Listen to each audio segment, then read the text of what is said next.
कभी रात में आसमान की तरफ देखा है और सोचा है कि ये पूरा का पूरा नज़ारा क्या हमारे लिए ही बना है? सोचिए, हजारों सालों तक हम सब यही मानते थे, यही हमारा सच था। लेकिन आज की जो कहानी है ना, वो इसी सोच के टूटने की कहानी है। ये एक तरह से हमारे अपने कॉस्मिक एड्रेस को खो देने की और फिर उसे एक नए नजरिए से खोजने की एक शानदार दास्तां है। और हमारी कहानी की शुरुआत बिल्कुल इसी सोच से होती है। मतलब ये एक ऐसा यकीन था जो बड़ा सुकून देता था, है ना? बड़ा नेचुरल लगता था कि हाँ, हम ही खास हैं। और जो, जैसा कि आगे पता चलेगा, पूरी तरह से गलत था। बस इसी एक आइडिया ने हजारों साल तक इंसान के सोचने का तरीका तय किया। तो कहानी का पहला पड़ाव है अहंकार का युग। एक ऐसा दौर जब हम सब ये मानकर चलते थे कि हमारी ये धरती ही हर चीज का सेंटर है। और भाई, माने भी क्यों ना, जब भी ऊपर देखते थे तो सब कुछ तो यही इशारा करता था। सूरज, चांद, सारे तारे, सब कुछ एक परफेक्ट ऑर्बिट में हमारी पृथ्वी के चक्कर लगा रहे थे। और ये कोई ऐसी वैसी आम सोच नहीं थी। टॉलेमी से लेकर प्लेटो तक उस जमाने के सबसे बड़े बड़े दिमाग भी इसी बात को सच मानते थे। आखिर अपनी आंखों पर कोई कैसे शक करता? रोज सुबह सूरज उगता, शाम को ढलता, रात में चांद और तारे आसमान में घूमते। ऐसा लगता था जैसे हमारे लिए ही एक कॉस्मिक डांस चल रहा हो। इससे ज्यादा साफ और सीधा सच और क्या हो सकता था, है ना? तो अब आते हैं कहानी के दूसरे हिस्से पर, हमारा कॉस्मिक एड्रेस।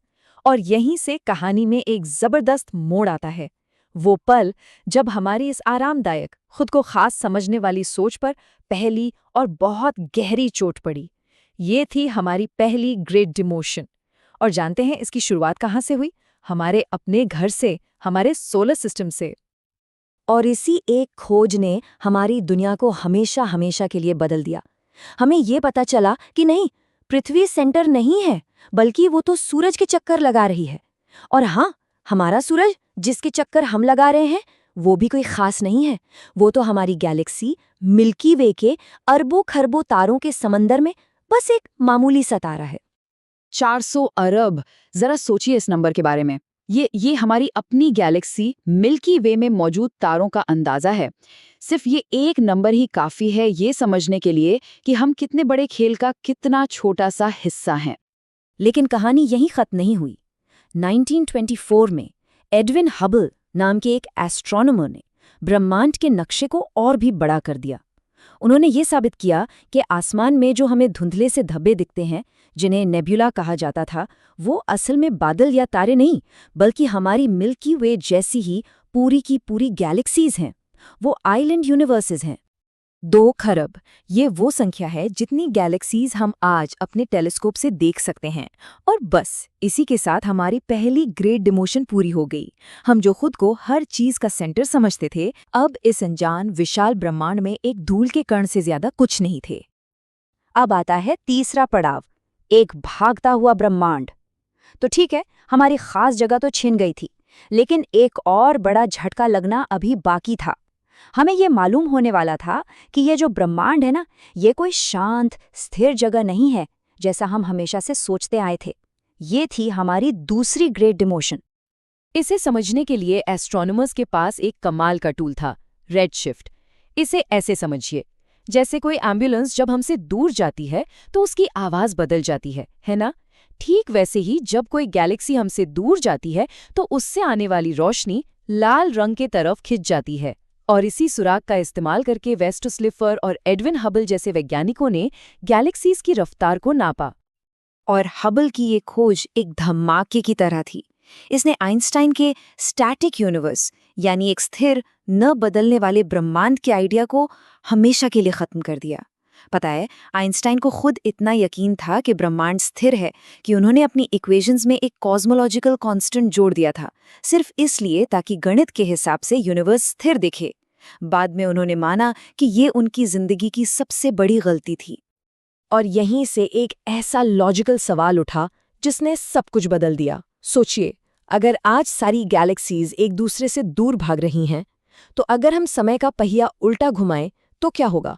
सब कुछ वापस एक दूसरे के करीब आएगा, करीब और करीब, जब तक कि सारा का सारा ब्रह्मांड, हर तारा, हर ग्रह, हर कण एक ही जगह, एक बहुत ही छोटे बहुत ही गर्म और घने पॉइंट पर इकट्ठा ना हो जाए। और दोस्तों, यहीं से जन्म हुआ बिग बैंग थियरी का। तो चलिए अब चलते हैं कहानी के चौथे पड़ाव पर। पहले 3 मिनट। अब हम एक लंबी छलांग लगाने वाले हैं, पूरे 13.8 अरब साल पीछे, ठीक उस पल में जब सब कुछ शुरू हुआ। और ये जानकर हैरानी होगी कि ये सब कितनी ज्यादा तेजी से हुआ।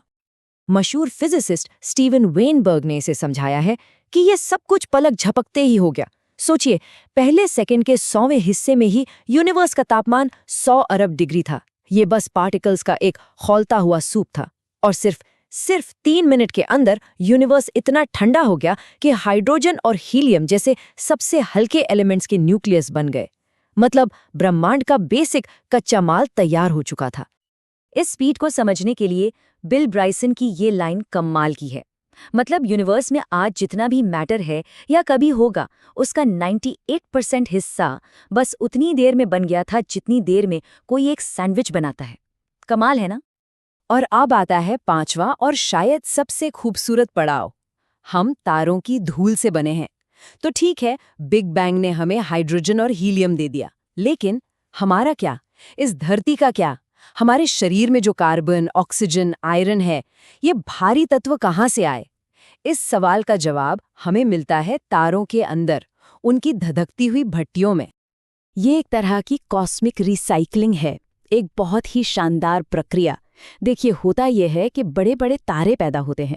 अपनी करोड़ों साल की जिंदगी में वो अपने कोर में हल्के एलिमेंट्स को जोड़कर कार्बन, ऑक्सीजन, लोहे जैसे भारी एलिमेंट्स बनाते हैं। और फिर जब उनका ईंधन खत्म होता है तो वो एक जबरदस्त धमाके के साथ फट जाते हैं, जिसे हम सुपरनोवा कहते हैं। और इसी धमाके में वो सारे नए बने हुए भारी तत्व पूरे स्पेस में फैल जाते हैं। तो जब कार्ल सेगन कहते हैं कि हम तारों की राख से बने हैं, तो ये सिर्फ कोई पोएटिक लाइन नहीं है, ये एक साइंटिफिक सच है। हमारे शरीर की हर कोशिका में जो कार्बन है, हवा में जो ऑक्सीजन है जिससे हम सांस लेते हैं, हमारे खून में जो लोहा है, ये सब कुछ अरबों साल पहले किसी बहुत बड़े तारे के अंदर बना था और फिर वो तारा फट गया। तो हाँ, हम सचमुच में तारों की धूल हैं। और अब हम आते हैं इस कहानी के आखिरी पड़ाव पर। जो हम जानते हैं वो बहुत थोड़ा है। ये जो जानने का सफ़र है ना, ये अभी ख़त्म नहीं हुआ है, बिल्कुल भी नहीं।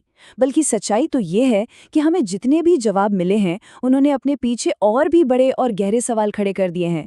हम जितना जानते हैं उससे कहीं कहीं ज़्यादा है जो हम नहीं जानते। तो सवाल उठता है कि इस सब के बाद भी वो कौन से बड़े रहस्य हैं जो आज भी हमारे सामने खड़े हैं। आज भी हम कई बड़े सवालों के जवाब अंधेरे में ही टटोल रहे हैं।